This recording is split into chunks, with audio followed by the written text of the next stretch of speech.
प्यारिओ बाबा बुल्ले शाह सरकार क्या खूब लिखते ने, सच्चियां ते खरियां गल्लां, साफ सुथरा सौदा। बहुत ही प्यारी शायरी लिखी उन्होंने। फरमांदे ने, चल चलिए बुल्ले आयो थे जिथे सारे अन्ने ना कोई साड़ी इजात पिछाड़ ते ना कोई सानू मन्ने। जिहड़े साडे जुर्म ने उहदे बारे क्या कुछ लिखदे ने कि चादर मैली साबण थोड़ा बैठ किनारे तो इंज नहीं टुटड़े ए दाग वाले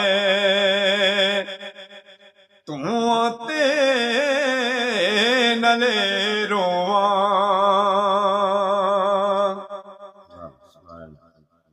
कोरे वर्क किताब नहीं होंदे, पत्थर दिल गुलाब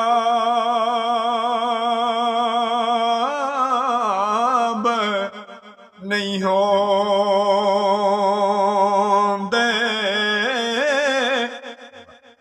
बुलिया यारी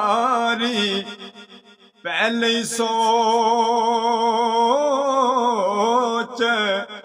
के लाए, फिर यारा नाल हिसाब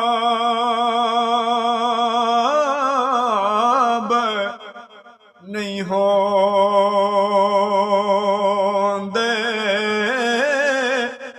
वीडियो अच्छी लगी चैनल को जरूर सब्सक्राइब करें। शुक्रिया, मिलते हैं।